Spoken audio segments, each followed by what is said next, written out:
기도하심으로 말씀의 삶 네 번째 시간 시작하겠습니다. 사랑의 하나님 아버지 감사합니다. 오늘 이렇게 또 저희들에게 기쁜 날, 좋은 날, 거룩한 주일을 허락하여 주셔서 하나님을 마음껏 예배하게 하여 주시고 또 이 시간에는 하나님의 말씀을 함께 공부할 수 있는 귀한 시간을 허락해 주심을 감사드립니다. 하나님, 이 시간 성령님께서 우리와 함께 하여 주시옵소서. 우리가 각자 떨어져 있지만 자신의 처소에서 이 말씀을 듣지만 하나님 그곳 가운데 함께 하여 주셔서 하나님의 말씀이 더 깨달아지고 알아지고 그래서 그것이 마음속으로 들어오게 하시고 그 말씀대로 또 순종함으로 우리의 삶이 하나님이 주시는 그 크신 은혜와 복을 누리는 그런 귀한 삶으로 또 그리고 그 복을 이 땅 가운데 풀어놓는 흘려보내는 그러한 삶으로 되어지도록 인도하여 주시옵소서. 주님께 이 시간을 온전히 의탁하오며 예수님의 이름으로 기도합니다. 아멘.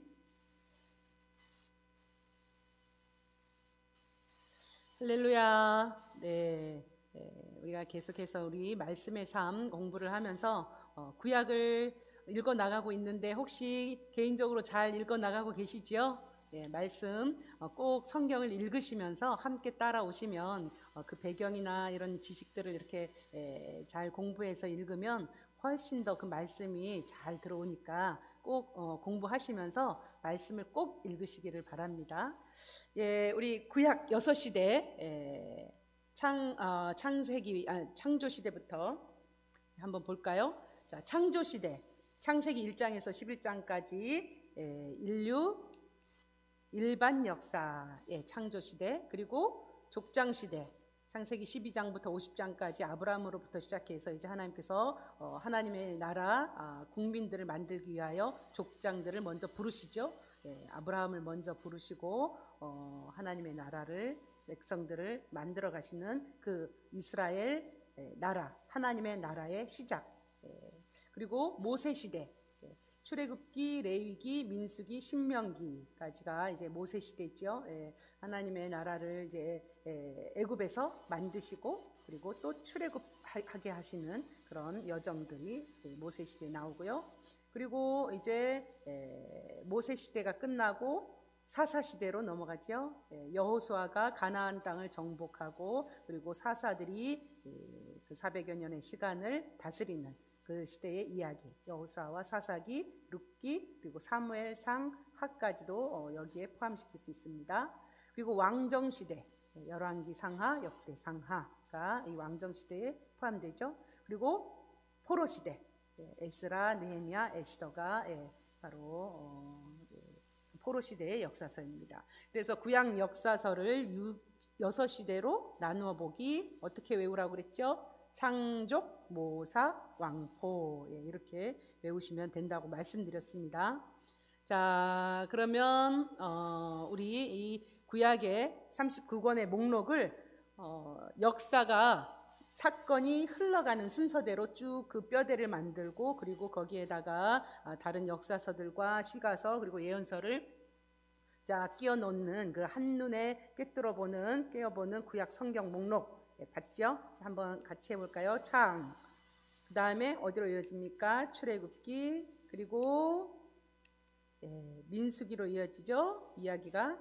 레위기는 출애굽기의 부록처럼 생각할 수 있다 말씀드렸습니다. 그리고 신명기는 모세의 고별설교죠. 고별설교집. 그래서 사건이 흘러가는 그런 역사서가 아니죠. 창출민, 그리고 수, 삿, 그리고 룻기서도 사건이 흘러가는 역사서에 포함되지 않지요. 그래서 사사시대에 있었던 아름다운 한 이야기, 다윗 왕조의 그 혈통이 어떻게 이어지는지를 보여주는 그런 역사서입니다. 그리고 사무엘 상하, 열왕기 상하, 그리고 역대기, 에스라, 느헤미야, 창출민수, 삿삼왕, 데라느, 이것이 기본 역사가 흘러가는 사건이 흘러가는 뼈대의 역사서들이라고 말씀드렸죠. 그리고 거기에다가 레위기, 신명기, 룻기, 에스더. 이게 역사가 흘러가지 않는 그런 역사서. 자, 이 역사서들의 이제 시가서를 어디다 포함시키면 될까요? 맨 먼저 창세기에 포함시킬 수 있는 시가서 욥기라고 그랬죠. 아브라함 시대의 동일 시대의 인물이라고 말씀드렸습니다. 그리고 시편, 그리고 잠언, 전도서, 아가서 이렇게 각각의 시대에 끼워 맞출 수 있고, 그리고 또 12권의 예언서들이 거의 어디에 포함된다고요? 열왕기 하에 집중되어 그 시대에 포함된다고 말씀드렸죠. 그리고 다니엘, 에스겔, 그리고 학개, 스가랴, 말라기 이렇게 해서 포로기 시대의 예언서까지 이렇게 끼워 넣으면 우리 39권을 어느 시대에 맞춰서 이 구약 서들을 말씀들을 이해할 수 있는지, 어느 시대에 이렇게 끼워 넣을 수 있는지 이해하면서 읽을 수 있다고 말씀드렸습니다. 잘 계속해서 반복하고 있으니까 기억하시기 바랍니다. 자, 그리고 지도를 볼까요? 지도. 네. 자, 지도 복습하겠습니다. 자, 한번 손가락을 들고 한번 그려보시면서 같이 따라오시기 바랍니다. 계속 반복하니까요. 자, 먼저 지중해가 있고요. 그리고 그 밑으로 삼지창 모양의 나일강이 흐르고 거기 보면은 고센 땅도 보이고 이집트죠. 이집트가 있고 그 옆으로 홍해가 있습니다. 홍해에서 쭉 저 다메섹까지 이어지는 왕의 대로가 있고요. 그리고 자, 우리가 정말 잘 알아야 되는 곳, 그 갈릴리 호수, 그리고 요단강, 사해 이렇게 해서 닭다리 모양의 그 요단강 그 가운데가 요단 동편과 서편으로 나누는데 요단 서편 지역이 바로 가나안 땅이라 말씀드렸죠. 자, 그리고 그 옆으로 오른쪽으로 쭉 옆으로 가보면 성경에서 잘 우리가 또 알아야 되는 지역인 메소포타미아 문명 지역이 나오지요. 그래서 아브라함이 부르심을 받았던 그 우르 땅도 보이고요. 그 위쪽으로 아시리아, 니느웨, 바벨론 이런 이제 곳들이 저기에 포함됩니다. 그리고 시내산, 가데스 바네아, 그리고 에돔, 모압, 암몬, 그리고 헬몬산, 야복강, 블레셋 지역, 그리고 샤론 평야, 레바논산, 유다 강야가 있고요. 그리고 여리고가 저기 우리 가나안 땅 정복할 때 가장 먼저 점령한 성이죠. 그래서 여리고가 저 모압 평지 맞은편 거기에 여기 위치하고요. 그리고 세겜, 베델, 왜 이렇게 빨리? 베델, 예루살렘, 베들레헴, 헤브론, 베델에서 예배해 이렇게 외우라고 그랬죠. 이런 식으로 해서 쭉 이 지도를 이 정도는 이게 가장 기본 중에 기본이거든요. 그래서 이 정도는 꼭 기억하시기 바랍니다. 이 정도는 외우고 있으시면 좋겠습니다. 자, 지도 복습까지 했고요. 자, 우리 지난주에 이어서 오늘 또 모세 시대에 대해서 함께 공부해 보도록 하겠습니다. 지난주에 이스라엘이 하나님의 그 큰 권능으로 출애굽을 하고 그리고 법을 제정함으로써 하나님 나라의 그 국민 만들기와 주권이 완성되는 것을 보았습니다. 출애굽 여정을 우리가 지도로 보면 한번 볼까요? 출애굽 여정을 지도로 보면 그 이집트의 람셋에서 출발해가지고 숫곳, 바알스본에서 그 홍해를 건너고 마라, 엘림, 신광야와 그리고 르비딤 이렇게 쭉 지나서 어디에 도착하게 됩니까? 시내산. 여기까지 얼마 정도 걸린다고요? 여기까지 오는 여정이 2달 정도 걸린다고 했죠. 그리고는 이 시내산에서 얼마 정도 머무릅니까?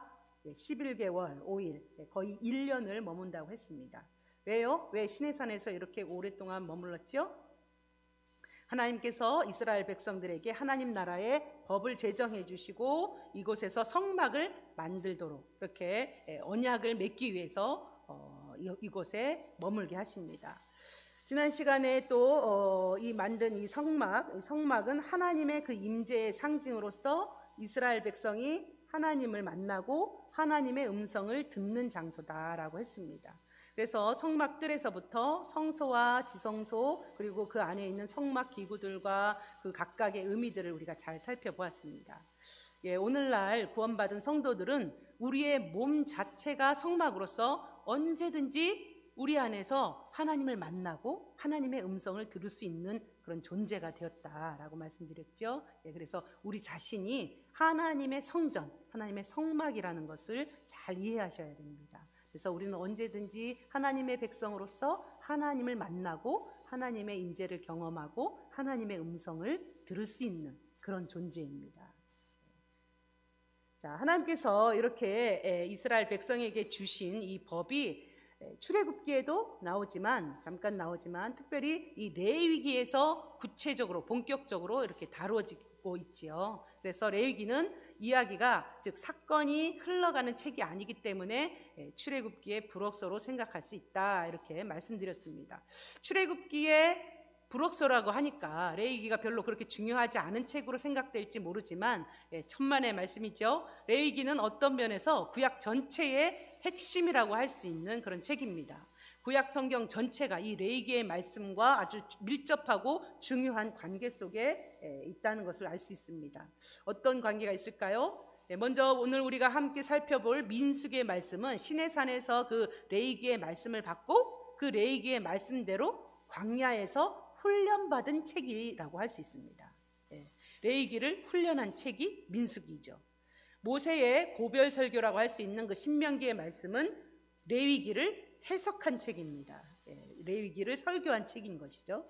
출애굽기는 애굽에서 노예살이를 하던 이스라엘 백성들이 새롭게 하나님의 백성으로서 레위기, 즉 하나님의 법을 받게 된 그 역사적 과정과 동기 이런 것들을 기록한 책인 것이죠. 그리고 창세기는 레위기의 말씀으로 언약을 맺으신 그 하나님이 어떤 분이신지를 보여주는 책이라고 할 수 있습니다. 그리고 나머지 역사서 12권은 이스라엘 백성들이 레위기 말씀대로 살았나 안 살았나를 기록한 책이고요. 그리고 레위기대로 살아서 복을 받은 사람들이 감사해서 찬양하며 시와 노래를 기록한 책이 시편, 잠언 이런 등등의 시가서라고 할 수 있습니다. 또 예언서는 이 레위기의 말씀대로 살지 않는 이스라엘 백성들을 향하여 하나님의 심판을 기록한 책들이 바로 예언서입니다. 즉 이스라엘의 삶이 축복이 될 것이냐 저주가 될 것이냐 심판이 될 것이냐의 그 핵심이 바로 이 레위기의 말씀이라는 것입니다. 이처럼 레위기는 구약 성경의 그 핵심에 놓여 있는 그런 책이라고 할 것입니다. 하지만 오늘날 우리에게는 다소 생소하다고 할 수 있는 어떤 그런 제사법 그리고 고대시대의 사회법 등등 이런 것들을 기록하고 있어서 굉장히 읽기에 지루하고 어렵게 그렇게 느껴질 때가 있습니다.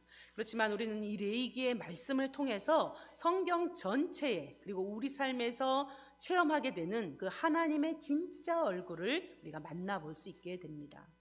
자, 먼저 이 레위기의 구조 한번 볼까요? 레위기 구조를 보면 1장에서 10장까지는 성막 안에서 하나님을 어떻게 섬기고 예배해야 할지에 대한 그런 말씀입니다. 그래서 5대 제사가 나오죠. 번제, 소제, 화목제, 속죄제, 속건제를 포함해서 여러 제사법들에 대해서 쭉 이제 기록하고 있습니다. 그리고 11장에서 27장까지는 성막 밖에서 하나님의 백성으로서 어떻게 살아야 할지에 대해 즉 절기법, 사회법 그리고 여러 가지 규례와 위생법들 이런 것들에 대해서 말씀해주고 있습니다. 레위기의 구조가 이렇게 되어 있습니다. 자, 그렇다면 이 레위기의 말씀에서 우리는 어떤 하나님을 만날 수 있을까요? 자, 먼저 레위기의 하나님은 거룩하신 하나님이십니다. 자, 레위기 19장 2절 말씀에 너희는 거룩하라. 이는 나 여호와 너희 하나님이 거룩함이니라 말씀하십니다. 저는 이제 세 번역으로 기록된 이제 말씀입니다. 그래서 내가 거룩하니 너희도 거룩하라고 말씀하십니다.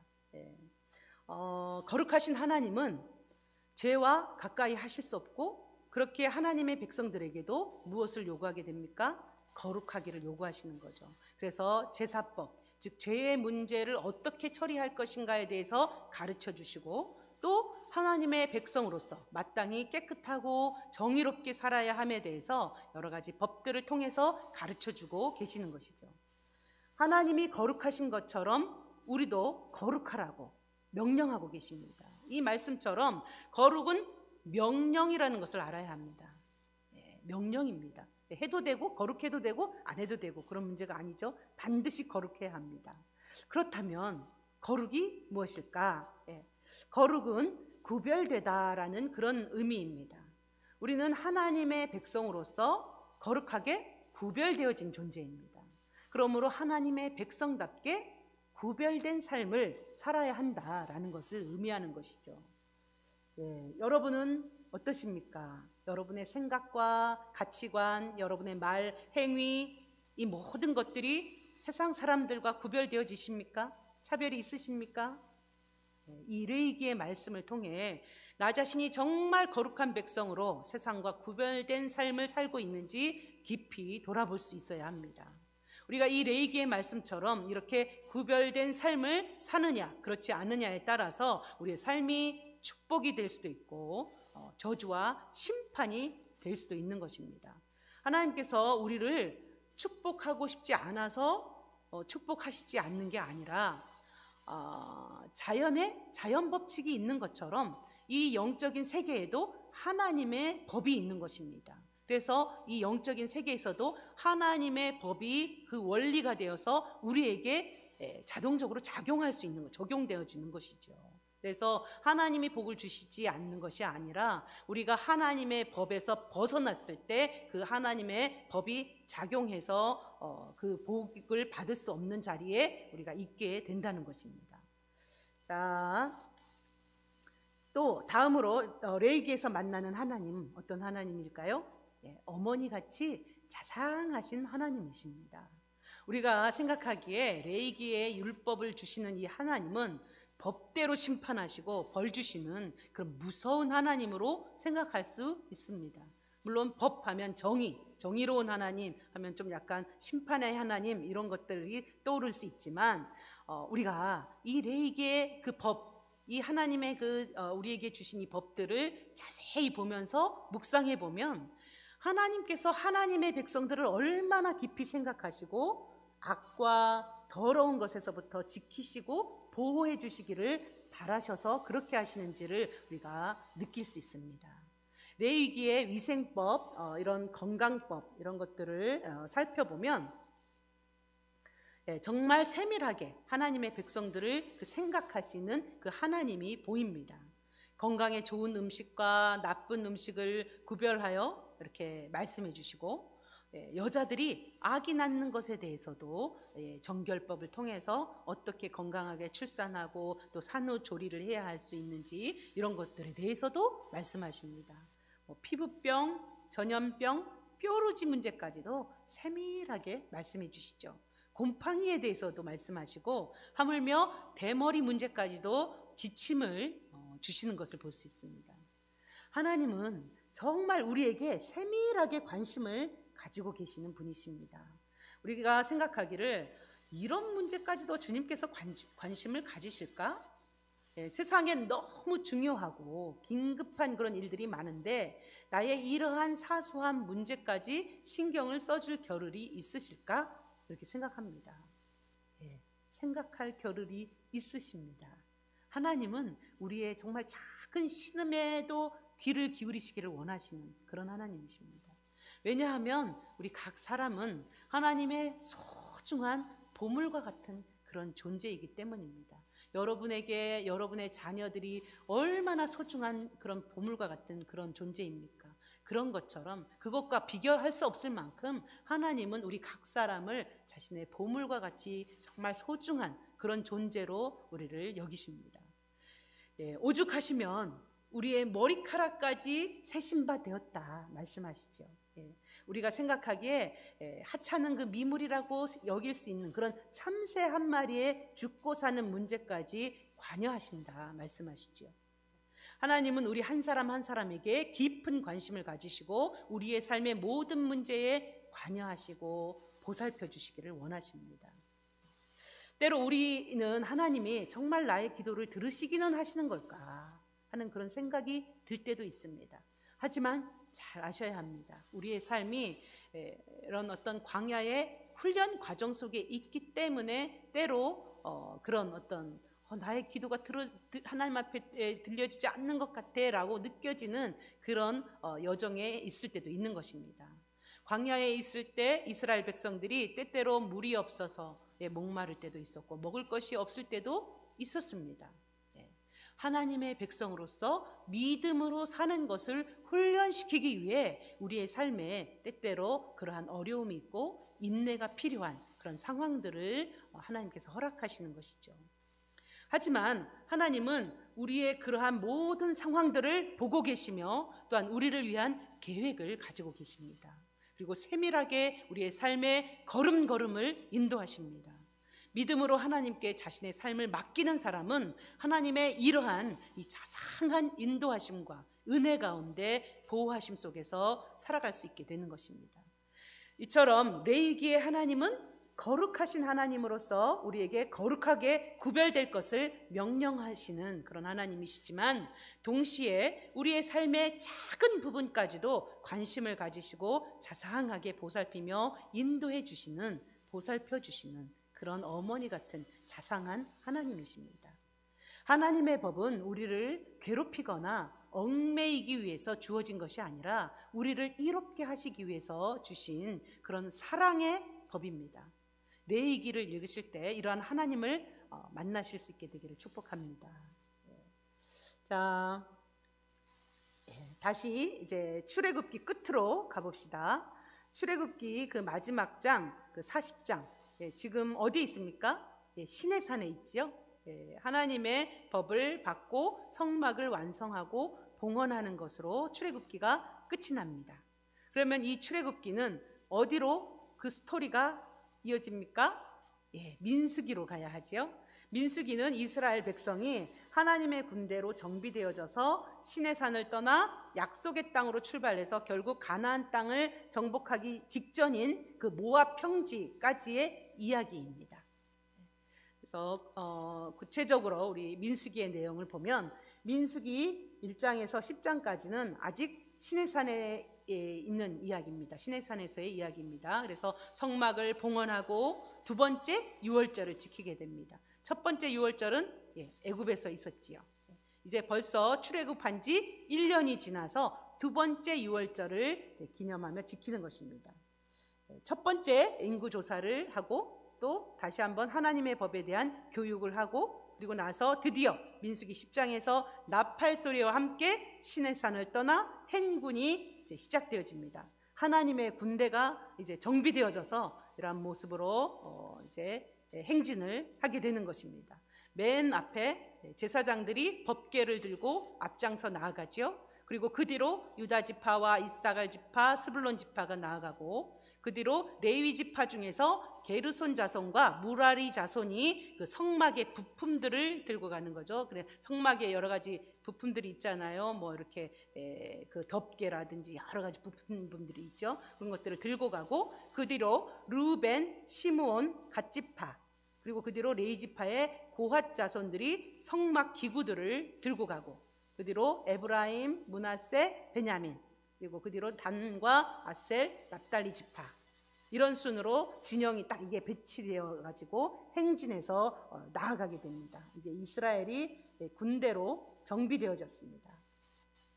자, 이렇게 시내산을 떠나 이스라엘 백성들은 광야를 지나 약속의 땅 가나안을 향하여서 가게 됩니다. 민수기 11장에서 21장까지 말씀에 그 광야의 여정들이 나오고 있습니다.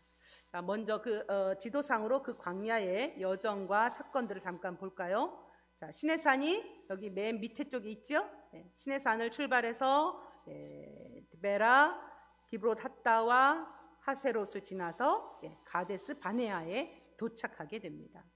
이렇게 시내산에서 바란 광야에 있는 그 가데스 바네아까지의 여정이 총 18개월 정도의 시간이 소요됩니다. 출애굽을 하고 여기 가데스 바네아까지 오는데 그러니까 총 도합 얼마나 걸린 걸까요? 한번 계산해 보세요. 라암셋에서 시내산까지 그리고 시내산에서 머무는 시간까지 다 합치면 한 1년여 정도의 시간이 된다 그랬죠. 그리고 시내산에서 이제 가데스 바네아까지 1년 반 정도가, 즉 18개월 정도가 걸렸으니까 총 가데스 바네아까지 오는데 2년 6개월 정도의 시간이 걸린 것입니다. 자, 그런데 여기서 이 가데스 바네아가 굉장히 중요한 장소가 되죠. 잊을 수 없는 그런 장소가 되죠.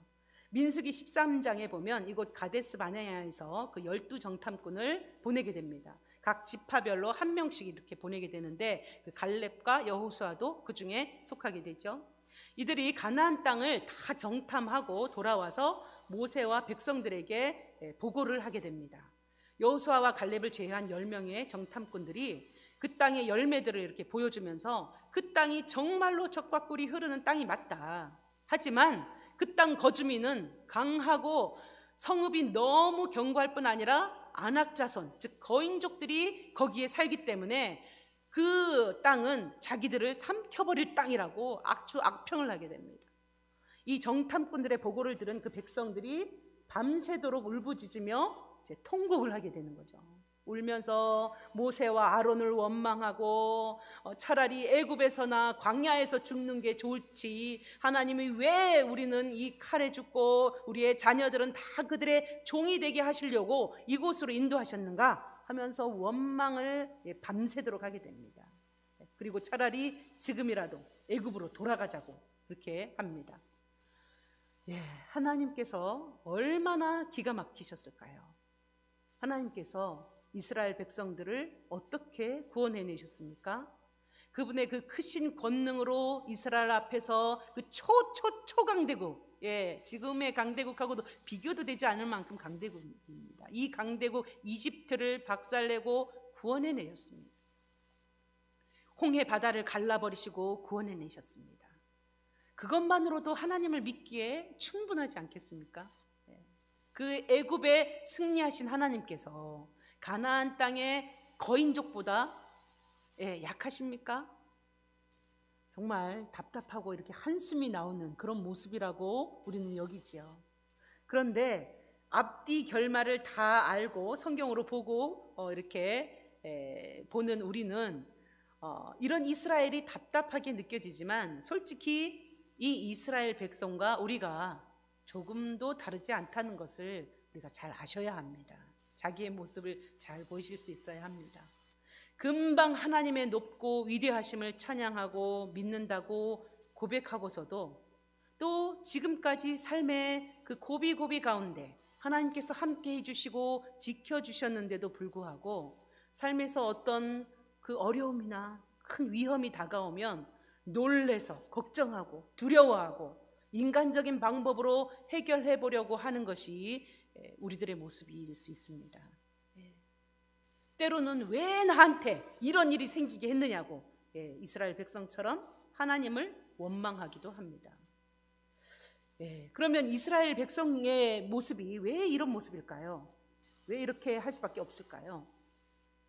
그것은 하나님께서 시내산에서 그렇게 하나님의 백성으로서 어떻게 살아야 할지에 대해서 말씀해 주시고 하나님의 백성으로서 정체성을 주셨는데도 아직 이스라엘 백성들은 하나님께서 자기들을 통해서 무엇을 하기를 원하시는지, 자신들이 어떤 존재이고 하나님께서 자기들을 통해서 얼마나 위대한 나라를 세우고자 하시는지 전혀 깨닫지 못하기 때문에 그런 것입니다. 그래서 광야에서 이들의 삶은 늘 메뚜기처럼 조그마한 일에도 폴짝폴짝 뛰면서 무서워하고 또 불평하고 원망할 수밖에 없는 것입니다. 이스라엘이 그 하나님의 큰 구원을 경험했지만 자신들이 왜 가나안으로 가는지, 하나님께서 왜 자기들을 가나안 땅에 세우셔서 하나님 나라의 백성이 되게 하시는지, 그러므로 자신들의 그 존재 가치가 얼마나 큰지를 전혀 모르기 때문에 이러한 모습으로 살 수밖에 없었던 것처럼 오늘날 우리 그리스도인들 가운데도 자신의 진정한 정체성과 소명을 잃어버리고 그저 이 땅의 것에 얽매여 일신의 안전과 하루하루 먹고 살기 위해, 생명을 부지하기 위해, 또는 이 땅에서의 부귀를 위해 살아갈 때 이런 모습으로 살아갈 수밖에 없습니다. 그러니 이스라엘의 이런 모습에 대해서 쯧쯧쯧 할 필요가 없는 것이죠. 예. 믿음으로 하나님의 백성으로 살아가는 것을 기꺼이 선택하기보다 그저 당장 눈앞에 그 문제들, 즉 먹고 마실 것에 대해서 불평하고, 이들의 불평, 또 자신들을 약속의 땅으로 목숨 걸고 이끌어가는 그 지도자들을 향하여서 불평하고, 그리고 더 나아가서는 하나님을 향하여 불평하는 그런 이스라엘의 이 모습을 보고 결국 하나님께서 결단을 하실 수밖에 없으셨습니다.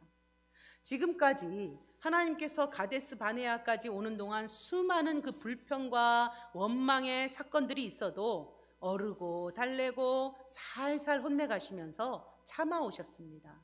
그런데 이 가데스 바네아에서의 이 정탐꾼 사건을 통해서 하나님께서 이 믿음이 없고 불평과 원망으로만 살아가는 그 가나안을 지금 눈앞에 바로 두고 이제 진격해 들어가야 하는 이 순간에 뒤로 물러나면서 하나님을 원망하고 두려워서 떨고 있는 이 뼛속까지 노예 근성이 박혀있는 이 백성들을 다 멸하기로 결정하실 수밖에 없으셨습니다.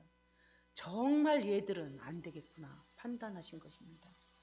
하지만 모세의 중보기도로 가까스로 이제 출애굽 1세대들이 그 자리에서 바로 죽지는 않고 그 1세대들이 다 죽기까지 이제 40년 동안, 즉 2년 6개월 빼면 한 37년 6개월 정도 되겠죠.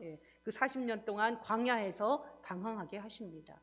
출애굽 1세대, 즉 자신을 메뚜기라 여기며 하나님을 믿지 못하고 원망과 불평만 해대는 출애굽 1세대들은 결국 광야에서 죽어서 약속의 땅 가나안으로 들어가지 못하게 되는 것입니다. 자, 메뚜기, 이러한 메뚜기는 왜 죽어야만 합니까? 하나님께서 왜 메뚜기 같은 출애굽 1세대들을 광야에서 죽게 하실까요? 간단하지요. 메뚜기로서는 하나님의 나라를 세울 수 없기 때문입니다. 두려움으로 벌벌 떨며 하나님을 믿지 못하고 원망과 불평을 일삼는 그 메뚜기로서는 하나님의 나라를 세울 수 없기 때문입니다. 하나님의 나라는 누구를 통해서 세워질 수 있을까요? 바로 하나님의 용사들을 통해서만 세워질 수 있는 것입니다. 여러분은 어떻습니까? 메뚜기이십니까? 용사이십니까? 굉장히 중요한 질문입니다. 여러분은 모두 하나님 나라의 용사이신 것을 믿으시기 바랍니다. 자신을 하나님 안에서 어떤 자로 보느냐는 바로 자신의 그 하나님을 어떻게 바라보고 있느냐 하는 것과 연관되어집니다. 자신을 약하고 아무것도 할 수 없는 별로 쓸모없는 자로 여긴다는 것은 어떤 면에서 자기가 믿는 하나님을 별로 능력이 없으신 분으로 생각하거나 아니면 하나님이 나와 별 상관이 없는 분으로 생각하고 있는 것입니다. 이러한 믿음, 즉 메뚜기 자아상을 가지고서는 결코 하나님의 약속을 성취하는 자리로 나아갈 수 없습니다. 광야에서 뺑뺑이 돌다가 거기에서 끝나는 것입니다. 그러므로 여러분 자신을 믿음의 눈으로 보실 수 있기를 바랍니다. 우리는 하나님 나라의 강력한 용사들입니다. 왜 그렇습니까? 온 세상을 다스리시는 그 위대하고 강하신 하나님이 나와 함께 하시기 때문입니다. 그 하나님이 나의 하나님이시기 때문입니다. 그러므로 우리는 두려워할 것이 없는 존재들입니다. 하나님께서 하나님의 백성들에게 이 믿음을 요구하십니다. 이러한 믿음이 없이는 메뚜기처럼 늘 벌벌 떨면서 그 마귀들의 먹잇감으로 살다가 광야에서 그렇게 끝나버리게 됩니다.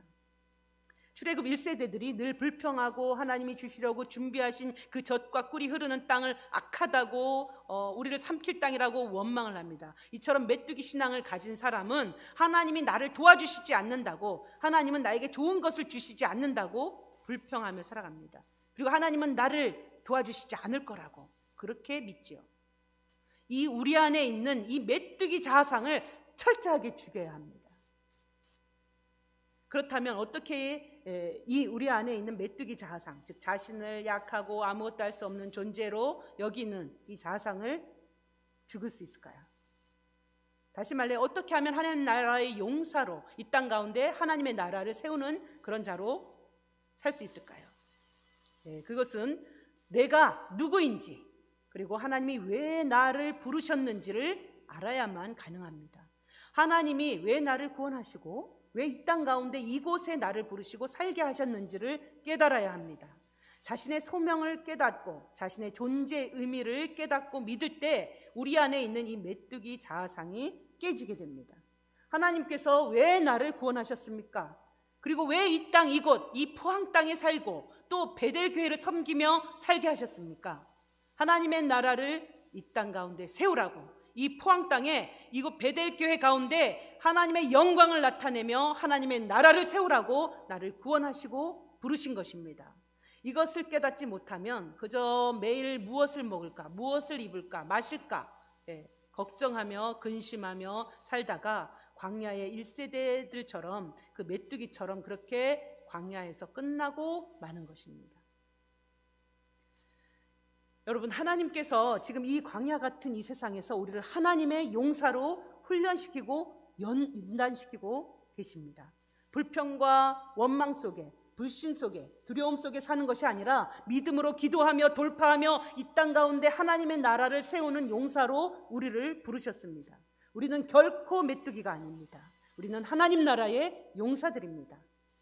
자신의 정체성과 삶의 목적을 하나님 안에서 바르게 세워야 우리의 삶이 광야에서 허무하게 그렇게 끝나지 않을 수 있습니다.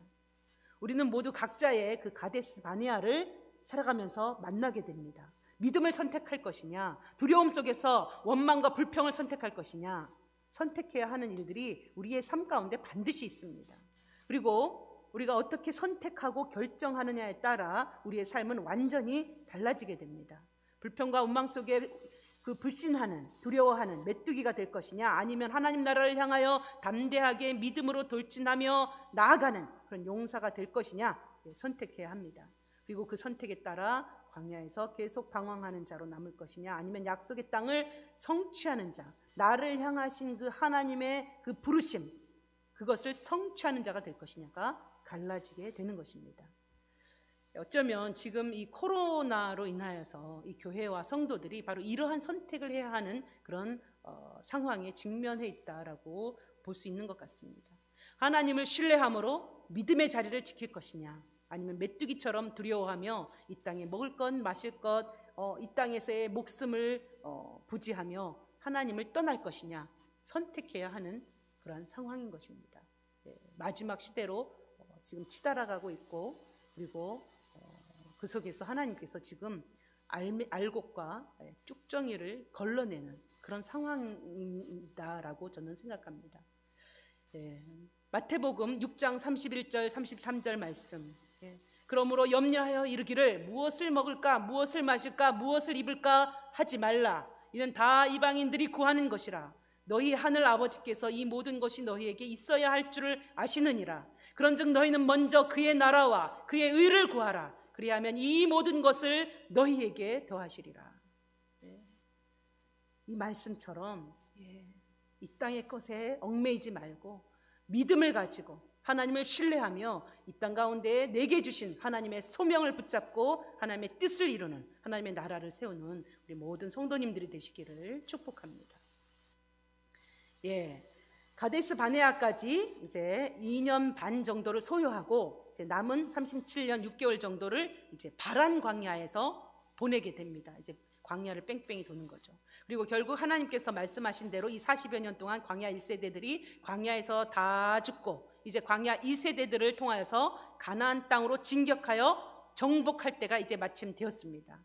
그런데 가나안 땅으로 들어가는 데 있어서 문제가 있습니다. 바로 길이죠. 어디로 들어갈 거냐. 가나안 땅으로 들어가는 그 길은 크게 세 가지 루트가 있습니다. 첫 번째는 저기 보면 이렇게 지중해가 있죠. 저쪽 왼쪽 왼편으로 이렇게 지중해가 있는데, 이 지중해를 끼고 요단 서편 그 가나안으로 바로 들어가는 해변길입니다. 그런데 하나님께서 이 길로 인도하시지 않으시죠?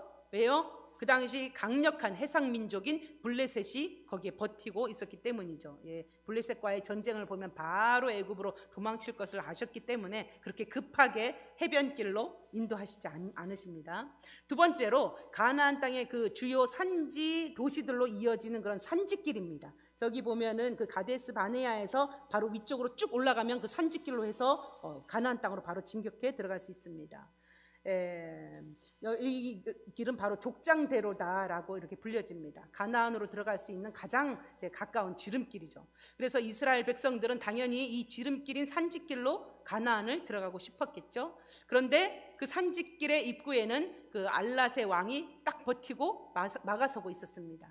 그래서 모세는 결국 사해 바다 남쪽을 지나서 그 에돔과 모압 땅을 통과해서 들어가는 왕의 대로, 즉 삥 둘러 돌아가는 그런 길을 선택하고자 했습니다.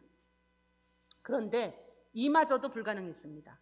왜요? 에돔 왕과 모압 왕이 결코 자신들의 나라를 통과해서 즉 왕의 대로로 들어갈 수 없다라고 완강하게 거절을 한 것입니다.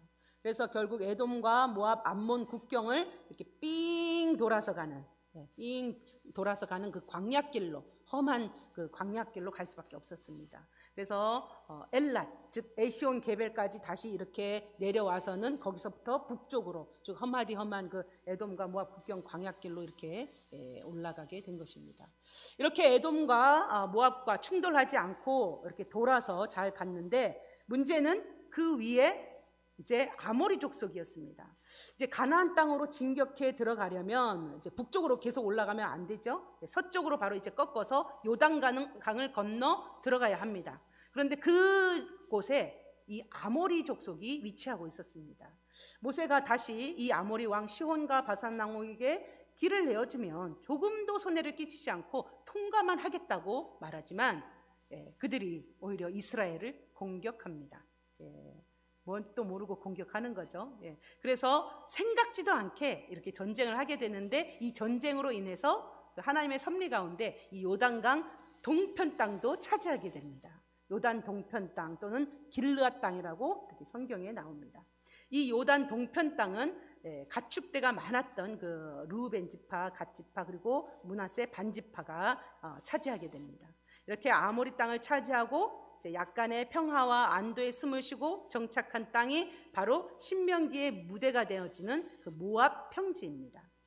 이 모압 평지에서 모압 왕 발락이 주술사 그 발람을 통해서 이스라엘을 저주하려고 했지만 하나님께서 허락하지 않으셔서 실패합니다. 그런데 주술사 발람이 악한 꾀를 내어서 이스라엘이 그 음란한 행하도록 유혹하게 되고 이 사건으로 24,000명의 이스라엘 백성들이 벌을 받아서 전염병으로 죽게 되는데 제사장 아론의 손자 비느하스의 그 용감한 행위로 인해서 연병이 그치게 되는 그런 사건이 그곳에 있었죠. 그리고 이어서 민수기 26장에서는 이제 가나안 땅으로 이제 진격하여 들어가기 위하여 두 번째 인구조사를 통해 군대를 정비하게 됩니다. 27장에서는 모세의 후계자로 이제 여호수아가 지도자로 세워지게 되고 그리고 28장에서부터는 이 모압 평지에서 모세가 이스라엘 백성을 향하여 마지막 당부하는 유언의 말씀, 교육이 이루어지죠. 이 모세의 마지막 유언의 말씀이 바로 신명기의 말씀입니다. 오직 하나님과 하나님 나라의 백성들을 사랑하며 그 순종함으로 자기의 생애를 바친 위대한 지도자 모세가 죽음을 앞두고 마지막 사랑하는 백성들을 향하여 절규하며 외친 말씀이 바로 이 신명기의 말씀입니다. 그 신명기의 그 말씀이 그 신명기에서 신이 한자로 뭐냐면 되풀이할 신입니다. 그래서 하나님의 명령을 되풀이하여 말씀하였다는 그런 의미입니다. 자, 그러면 40년 동안 이 이스라엘 백성이 광야에서 같이 동고동락한 이 모세가 백성들에게 그렇게 되풀이하며 또 말하고 싶었던 그 말씀, 그것은 무엇이었을까요? 이 신명기 말씀에서 가장 핵심은 무엇이었을까요? 신명기 11장 26절에서 28절에 이렇게 말씀합니다. 내가 오늘 복과 저주를 너희 앞에 두나니 너희가 만일 내가 오늘 너희에게 명하는 너희의 그 하나님 여호와의 그 명령을 들으면 복이 될 것이요 너희가 만일 내가 오늘 너희에게 명령하는 도에서 돌이켜 너희의 하나님 여호와의 명령을 듣지 아니하고 본래 알지 못하던 다른 신들을 따르면 저주를 받으리라. 이 복과 저주에 대해서 말씀하시는데 어떻게 하면 복을 받고 어떻게 하면 저주를 받는다고 말씀하실까요?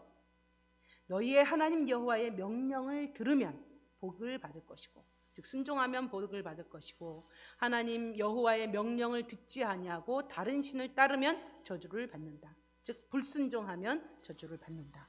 이렇게 말씀하십니다. 신명기의 말씀 곳곳에서 이 순종에 대해서 계속 되풀이하여 말씀합니다. 4장 1절에서도 이스라엘아 이제 내가 너희에게 가르치는 규례와 법도를 듣고 준행하라 그리하면 너희가 살 것이요 또 그 2절에도 너희의 하나님 여호와의 명령을 지키라 6장에서도 여호와께서 우리에게 이 모든 규례를 지키라 명령하셨으니 이는 우리가 우리 하나님 여호와를 경외하며 항상 복을 누리게 하기 위함이시며 7장에서도 그런즉 너는 오늘 내가 내게 명하는 명령과 규례와 법도를 지켜 행할지니라. 너무 많아서 일일이 다 말할 수 없을 정도로 모세는 이 신명기의 말씀에서 순종해라, 말씀을 지켜라, 준행해라. 그래야 너희들이 애굽 사람들이 그 걸렸던 그 저주와 그 질병에 걸리지 않는다, 망하지 않는다. 계속 말씀하고 있습니다. 순종해라, 순종해라, 순종해라. 자기 백성을 자기의 생명과 구원보다도 더 귀하게 여겼던 위대한 지도자 모세가 마지막으로 애끓는 심정으로 당부하는 말씀이 바로 순종입니다. 특별히 신명기 28장에서는 그 순종과 불순종의 결과를 구체적이고 적나라하게 그렇게 말씀해 주십니다. 순종할 때 받게 되는 그 놀라운 복과 불순종할 때 받게 되는 그 끔찍한 저주에 대해서 쫙 그냥 나열해서 말씀해 주십니다. 그리고 그것은 우리의 선택의 몫이라고 말씀하십니다. 여러분, 우리 이 복과 저주가 우리의 선택에 달려 있습니다.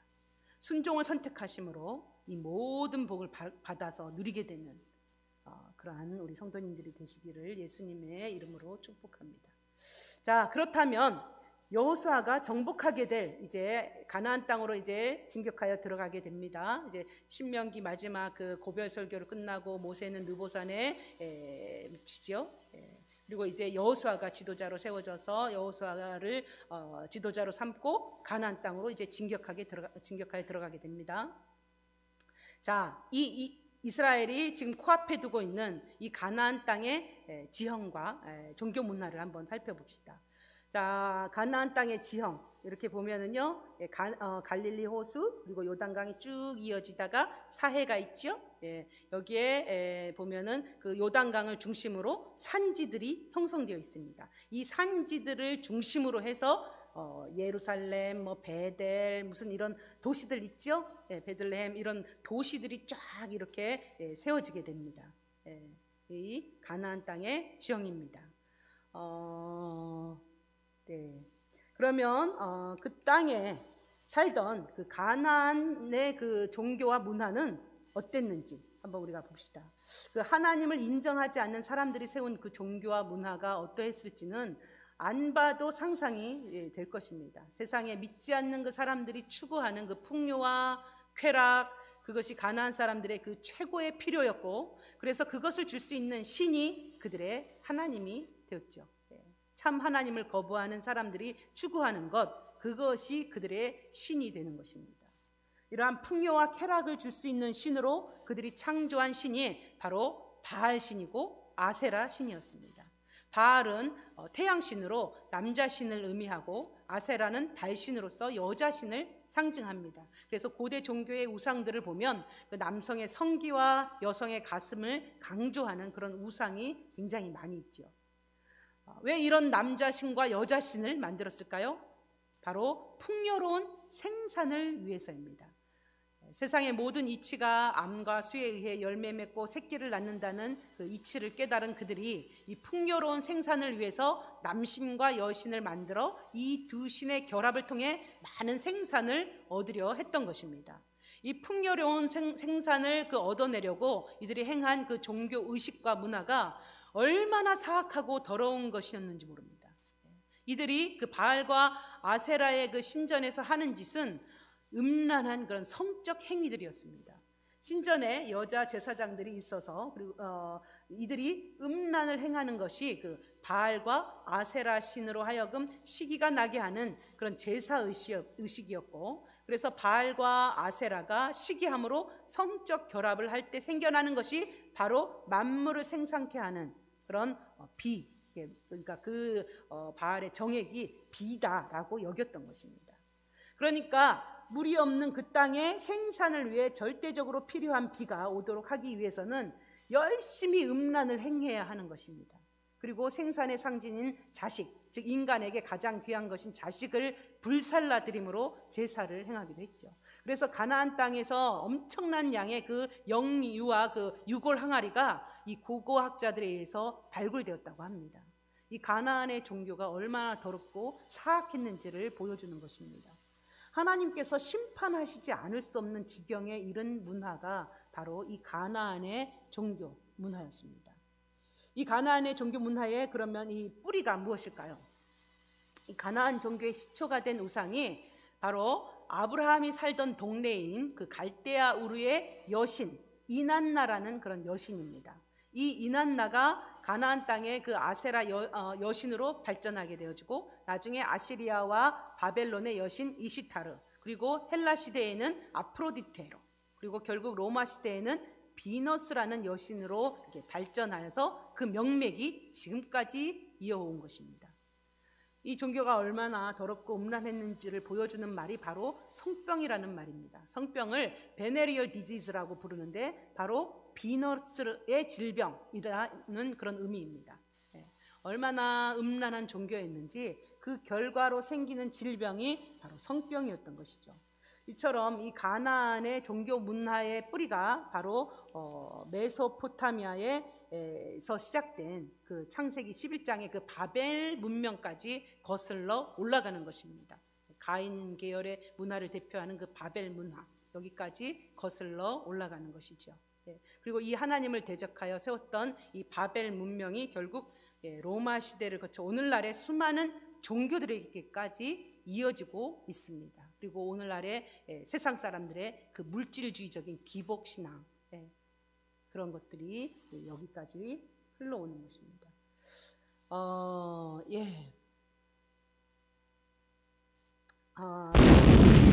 가나안 문화의 흔적들을 한번 보면은요, 보면은 오늘날에도 이 음란한 그 포르노의 그림들로 새겨져 있는 그런 성전들이 굉장히 많이 있습니다. 네팔이나 아까 지금 보여주는 거는 인도 겐지스 강에 막 시체를 태우고 섬기는 그런 힌두교 신앙을 이제 하는 그 신전과 그 겐지스 강입니다. 자, 네팔이나 인도의 그 신전에 가보면 온통 그 포르노로 뒤덮여 있습니다.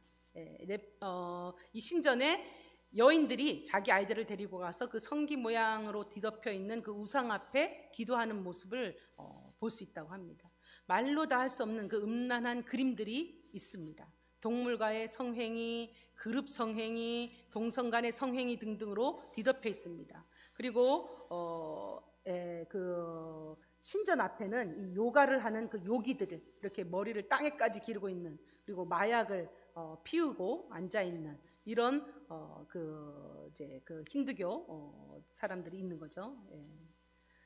마약 중독자 남자 성창들인데 이런 사람들이 성창이라고 합니다. 그리고 그 맞은편 그 하늘에는 그 시체가 불타오르면서 피어오르는 그 연기로 거의 온종일 온통 이렇게 뿌옇게 그것이 가득 차 있다고 합니다.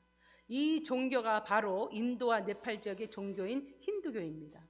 이 바알과 아세라 종교가 오늘날 힌두교로 그 명맥이 이어졌고, 이 힌두교의 그 요가나 뉴에이지 문화가 오늘날 전 세계적으로 퍼져서 젊은이들에게 아주 매력적인 것으로 받아들여져서 퍼져나가고 있습니다.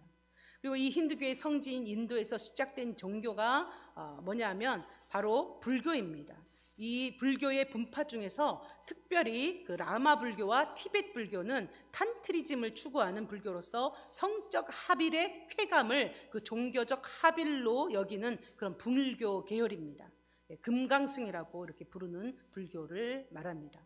하나님을 대적하여 일어난 그 바벨 문명, 즉 하나님을 떠난 가인 계열의 공동체가 이루어낸 그 문화가 결국 몇천 년이 지난 지금 이 시대에도 오늘날까지도 우리가 살아가는 이 시대에도 이 세상 나라의 문화로서 하나님을 대적하며 우리에게 흘러들어와 있는 것입니다. 그것은 바로 하나님을 왕으로 인정하지 않는 문화입니다. 물질의 풍요와 쾌락을 신으로 여기는 그런 세상의 문화인 것이죠. 이런 모습들, 이게 다 성기를 나타내는 그런 것들이 이 신전 안에 있는 것들입니다. 이것도 성기를 보여주는 것이죠. 성기와 이런 어떤 음란한 그런 어떤 기념품들이 에베소 가보면은요, 이렇게 기념품으로 아주 질비하게 있다고 합니다. 팔고 있습니다. 불교에 보면은 뱀의 입에 이렇게 형상으로 되어 있는 성적 합일의 그 쾌감을 이제 추구하는 그 금강승의 그 모습이죠. 이런 것들이 지금 가나안 땅의 흔적들입니다. 그럼 하나님께서는 이스라엘에게 그 가나안 땅을 정복하라고 명령하시면서 그 땅을 전멸시키라고 하신 것은 이러한 세상의 문화를 심판하시는 동시에 하나님 나라의 문화가 그 땅의 문화를 완전히 정복하도록 명령하신 것입니다. 결코 섞여서는 안 된다는 것입니다. 이러한 문화에 섞이지 않도록 하기 위해서 하나님께서 가나안 땅에 들어가시면서 헤렘을 선포하게 하시고 완전히 가나안 땅을 정복하게 하시죠. 가나안의 그 문화는 조금만 맛봐도 맛이 가버릴 정도로 그 짜릿하고 강력한 중독성이 있는 그런 문화입니다. 그렇잖아요. 그 성적인 어떤 그런 쾌감, 이런 것들이 굉장히 강력하잖아요. 그러므로 애초에 아예 접하지도 말고 맛보지도 말아야 하는 것이죠. 그래야 섞이지 않을 수 있습니다. 그런데 이스라엘이 이 가나안의 모든 그 지파들, 가나안의 그 모든 족속을 완전히 절멸시키지 못하죠. 그리고 결국 조금씩 야금야금 그 가나안 문화를 맛보기 시작하더니 이 가나안 종교 바알과 아세라 우상과 뒤죽박죽 뒤섞여 버리게 됩니다. 그리고 결국 이렇게 뒤섞여 버려서 하나님 나라의 백성들의 정체성을 잃어버리게 되자 심판이 임하게 되죠. BC 587년에 결국 남유다도, 북이스라엘은 721년에 이미 멸망했고 남유다도 이제 멸망하게 됩니다. 이러한 이스라엘의 역사를 통해서 오늘날 우리 그리스도인들에게 하나님께서 말씀하시고자 하시는 그것이 무엇일까요? 섞이지 말라는 것입니다. 세상 나라의 문화, 하나님을 대적하여 세워졌던 그 바벨 문화를 뿌리로 하고 있는 그 세상의 문화와 가치관과 뒤섞여서는 안 된다는 것입니다. 오히려 열방 가운데서 세상의 문화와 가치관을 정복하고 그 세상의 그 문화를 무너뜨리고 하나님 나라의 문화를 세워나가는 자로서 우리를 세우셨다는 것입니다. 우리를 이 세상 가운데 왕같은 제사장으로, 그렇게 제사장으로서 우리를 세우신 것입니다. 이스라엘은 제사장 나라로서의 그 역할을 다 못했죠. 열방을 하나님의 나라로 정복하여 세워나가는 것을 실패하게 됩니다.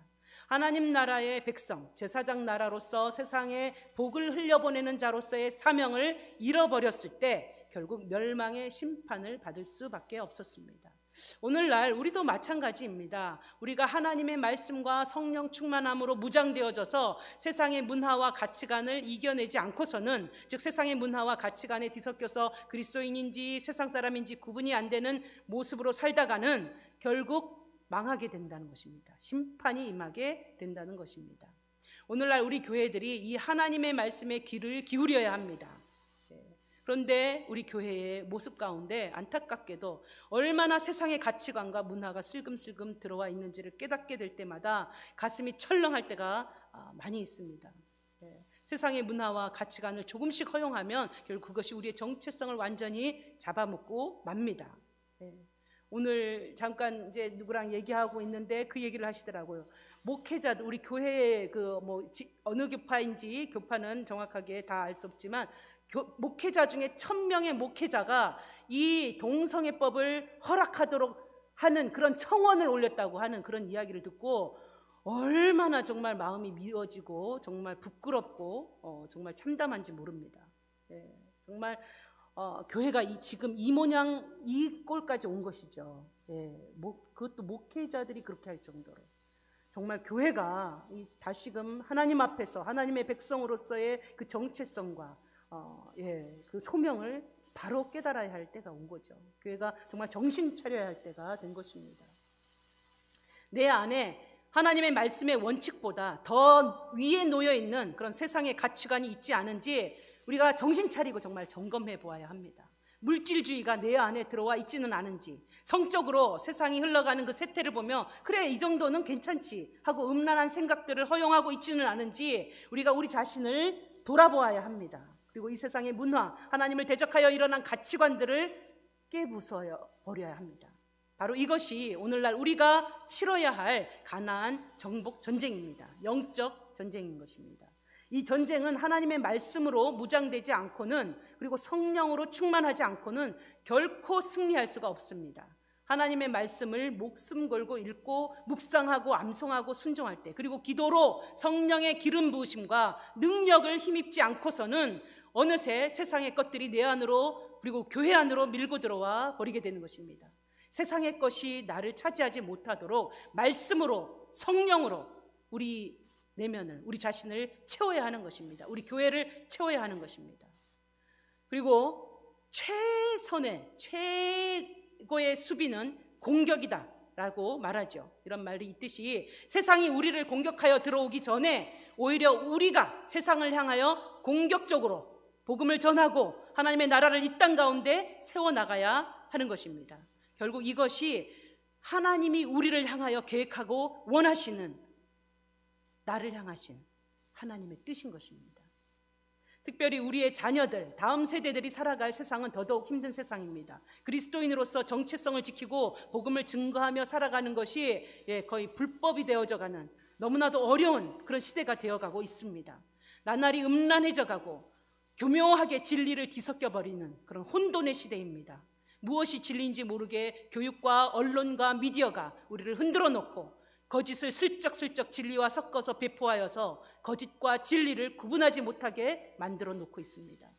그러므로 이러한 음란하고 거짓의 세상 문화가 우리 아이들을 차지하기 전에 먼저 우리 아이들을 하나님의 진리의 말씀으로 채워버려야 합니다. 우리 아이들의 입술에 세상의 음란한 노래가 채워지기 전에 찬양으로 채워버려야 합니다. 그래서 우리 아이들이 그 입술에서 흥얼거리는 노래가 세상의 그 헛된 그 가치관을 노래하는 그런 노래가 아니라 찬양을 흥얼거리며 늘 그 입술에서 하나님을 높이는 그런 노래가 나올 수 있도록 우리가 만들어 주어야 합니다. 이 땅 가운데 하나님의 나라의 문화를 창조해 나갈 많은 문화 사역자들이 필요한 이유입니다. 정치, 경제, 사회, 교육, 문화, 예술, 미디어, 이러한 모든 7 영역의 그 분야에서 그리스도인 사역자들이 세워져야 하는 것입니다. 사단의 일꾼들이 이러한 영역을 차지해서 하나님을 대적하는 그 바벨 문명을 세우지 못하도록 그리스도인 사역자들이 각 영역에서 리더들로, 지도자들로 세워져야 하는 것입니다. 그동안 교회가 이러한 것들을 무시하다 보니까 다 빼앗겨 버렸습니다. 세상은 더럽고 악하니 아예 신경 쓰지 말고 교회나 잘 세워나가자 이러다 보니 거꾸로 세상이 우리한테 밀고 들어와서 우리가 세상에 당하고 마는 것입니다. 우리 아이들을 세상 문화에 빼앗겨 버리게 되었습니다. 결국 세상도 교회도 다 놓쳐버리게 된 것입니다. 교회가 세상을 향하여 거룩한 영향력을 미치면서 세상을 변화시켜 나가야 교회가 교회답게 설 수 있게 되는 것입니다. 교회 안으로 자꾸 숨기만 하면 수동적으로 대응하면서 세상은 너희들끼리 놀아라, 우리는 우리끼리만 논다, 그렇게 할 수 없습니다. 그렇게 해서는 세상을 이길 수가 없고 오히려 세상이 우리를 덮어버리는 것이죠. 우리 그리스도인들이 세상 가운데 이 모든 그 7 영역 가운데 하나님 나라의 문화를 세우고 변화시켜 나가는 그런 인물들을 키워낼 수 있는 그런 교회가 되어야 합니다. 말씀으로, 성령으로 무장되고 하나님께서 주신 그 각 사람의 독특한 달란트와 은사, 이런 것들이 잘 키워지고 양육되어져서 탁월한 실력으로 준비된 일꾼들, 이러한 일꾼들을 우리가 키워낼 수 있어야 하는 것입니다. 그래서 사회의 각 영역에서 이 하나님의 용사들이 사회를 변혁시키고 세상의 문화와 가치관을 변화시키는 그런 일들이 일어나야 할 것입니다. 이 일을 위해서 우리 부모 세대들이 기도와 물질로, 따뜻한 관심과 칭찬으로 후원하는 것부터 우리가 시작해야 합니다. 교회가 이러한 일에 지금이라도 정신을 차리고 기도하며 연합하여 복음으로 세상을 변화시켜 나갈 때 이 땅 가운데 반드시 하나님의 나라가, 하나님의 문화가 회복되어지고 세워질 것이라 믿습니다. 바로 이 귀한 일에 쓰임받게 되는 우리 자신과 베델교회가 되시기를 간절히 소망합니다. 기도하겠습니다. 사랑의 하나님 아버지, 감사합니다. 좋으신 하나님께 감사와 찬송과 영광을 올려드립니다. 거룩하신 하나님, 우리가 주님의 백성으로서 구별되어 거룩한 백성으로 살아갈 수 있게 해주시옵소서. 우리의 삶의 세밀한 부분까지 관심을 가지시고 세우시고 인도하시기를 원하시는 하나님 앞에 날마다 가까이 나아가며 주님의 음성을 듣고 순종하며 살아가므로 하나님의 복을 누리며 또 그 복을 흘려보내는 그러한 삶을 살게 하여 주시옵소서. 우리 삶의 그 광야의 여정 가운데서 결코 불평하거나 원망함으로 불신하며 살아가는 그런 메뚜기 같은 존재가 아니라 이 땅 가운데 주님께서 주신 복을 풀어놓으며 하나님의 나라를 세우고 확장해 나가는 강력한 하나님 나라의 용사로 살아갈 수 있게 하여 주시옵소서. 이 땅에 지금까지 흘러오고 있는 그 가나안 문화의 흐름 속에 우리가 같이 뒤섞여서 흘러가지 않게 하시고 하나님을 대적하는 세상의 타락한 문화를 하나님 나라의 거룩한 문화로, 생명의 문화로 바꾸고 정복하는 하나님 나라의 백성들로 살아가게 하여 주시옵소서. 그 일에 우리 베델교회가 귀하게 쓰임받게 되기를 간절히 소망하며 기도합니다. 모든 말씀 예수님의 이름으로 기도합니다. 아멘.